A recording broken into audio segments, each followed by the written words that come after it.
ওয়ালাইকুম সালাম। এই চেয়ারম্যানের লোক মুসাফা করেন যেতে না করলে চেয়ারম্যানের আপনার বাইরে ছিল। যাও যাও, তোমার কাছে তুমি যাও। এই গরিব শরীফ কোথায় থেকে জেনে আসে? হে চেয়ারম্যান সাহেব, ওই পশ্চিম পাড়া করিমুল্লা থেকে তো আমরা 3 লক্ষ টাকা পাই। আসেন ওই 3 লক্ষ টাকা। ঠিক আছে, চলো।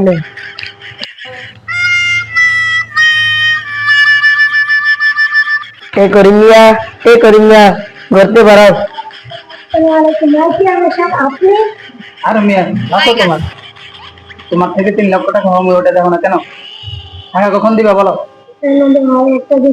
না না, কোনো সময় দেওয়া হবে না। তুমি তাড়াতাড়ি আমার টাকা দাও, আজকে দিবা, আজকের ভিতরে দিবা। আচ্ছা ঠিক আছে, তোমাকে আর একটা দিন সময় দেওয়া হলো।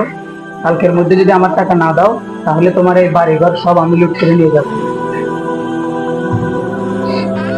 আর একটা দিন সময় দিচ্ছে, যদি আর একদিনের ভিতরে না দাস, তাহলে তোর ঘর বাড়ি ভাঙ্গা আমরা লুট করে নিয়ে যাবো।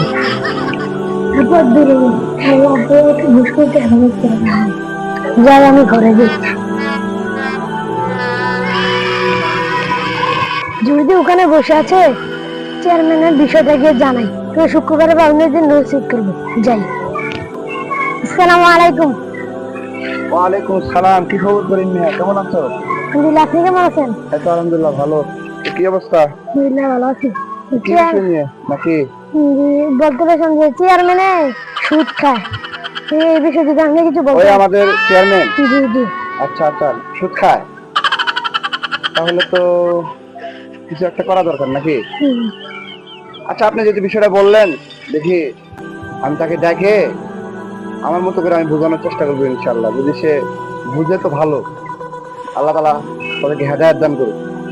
তুই কোথায় যাইতেছো নাকি? বাজারে যাইতেছি একটু। ও আচ্ছা, যাও, আমারও নামাজের সময় হয়ে যাচ্ছে, আমি মসজিদে যাইবো এখন। ভালো থাকো করিম মিয়া, তো যাই। হ্যাঁ জি, আসসালামু আলাইকুম। চেয়ারম্যান সাহেব, ও চেয়ারম্যান সাহেব, আপনি কোথায় আছেন? ঘরে আসেননি? আপনাকে মসজিদের ইমাম সাহেব ডাকে। মসজিদের ইমাম সাহেব ডাকতেছে? জি। চলো তাহলে যাই, কি বলে উনি। চলুন। আসসালামু আলাইকুম হুজুর, আপনি নাকি আমাকে ডাকছেন? ওয়ালাইকুম আসসালাম। ভালো আছেন নি? আলহামদুলিল্লাহ, আপনি ভালো আছেন? এই তো আলহামদুলিল্লাহ। ডাকছিলাম হইলো ওই যে আমাদের ওই পাড়ার করিম মিয়া আছে না? জি। করিম মিয়া আর কি আপনার বিষয়ে বললো যে এলাকার মধ্যে এই সুদ ঘুষের বিষয়টা, তো এটা তো আসলে শরীয়ত সম্মত হারাম, বুঝছেন না চেয়ারম্যান সাহেব? তো এটা একটু বাদ দিলে ভালো হয় না? চুপ থাকেন মিয়া, আপনার থেকে আমি ভালো বুঝি। আপনি যেটা নিয়ে আসেন ওটা নিয়ে থাকেন, নামাজ পড়ান, এগুলা বিষয়ে আপনি মাথা কামানোর দরকার নেই। একটা জিনিস মনে রাখবেন, আপনি কিন্তু আমাদের টাকায় চলেন। আমি এই মসজিদের কমিটি সভাপতি।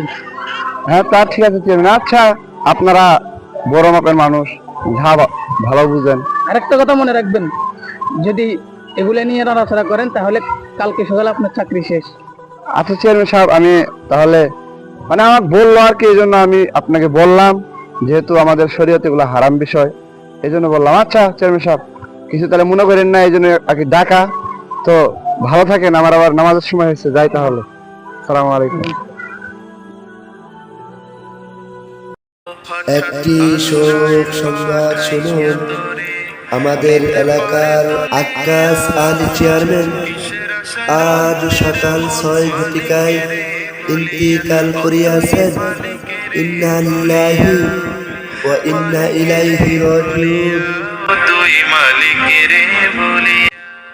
এতদিন আপদটা বিদে হয়েছে, ভালো হয়েছে মরছে। করিম না, তুমি ঠিকই গেছো। এই মাদবর সাহেব আমার জমিন বিচ্ছা খাইছে, আর আমার একটা ছোট ভাই ছিল, ছোট ভাইকে মাইরা হাসপাতাল পাঠাইছে। পর এরকম খারাপ মানুষের জানাজার না যাওয়াই ভালো। চলো আমাদের কাজ আমরা করি। আসসালামু আলাইকুম সম্মানিত ভিউয়ার, আমরা যে ভিডিওটা আপনাদের সামনে তুলে ধরলাম, এটা মূলত একটি সমাজের একটি চিত্র, যে আমাদের সমাজে দেখা যায় যারা ধনাঢ্য ব্যক্তি, ক্ষমতাশীল ব্যক্তি, যাদের ক্ষমতা আছে, তাদের ক্ষেত্রে দেখা যায় তারা নিরীহ মানুষদের উপর ঠিক এইভাবেই তারা অত্যাচার করে, অনাচার করে। যারা সমাজে চলতে পারে না, যাদের অর্থ সম্পদ নাই, তাদেরকে সুদের টাকা দিয়ে, হ্যাঁ, তাদের সাথে তাদের ছেলে সন্তান যখন চাকরির ক্ষেত্রে যায়, ঘুষ নিয়ে তাদেরকে বিভিন্নভাবে তাদের টাকা ঘাম ঝরানোর টাকা তারা আত্মসাৎ করে। তো আমরা এই শিক্ষণীয় ভিডিওর দ্বারা এটাই বুঝালাম, এই ভিডিওর মাধ্যমে আমরা এই বার্তাই আপনাদের দিলাম যে আমরা যারা এখনো এই অন্যায় পন্থায় আছি তারা এখনো সতর্ক হয়ে যায়, কারণ সুদ খাওয়া হারাম। এই জন্য আমরা এই অন্যায় কাজ থেকে বিরত থাকি। আল্লাহ তাআলা আমাদের সকলকে এই তৌফিক দান করুক। আল্লাহুম্মা আমিন।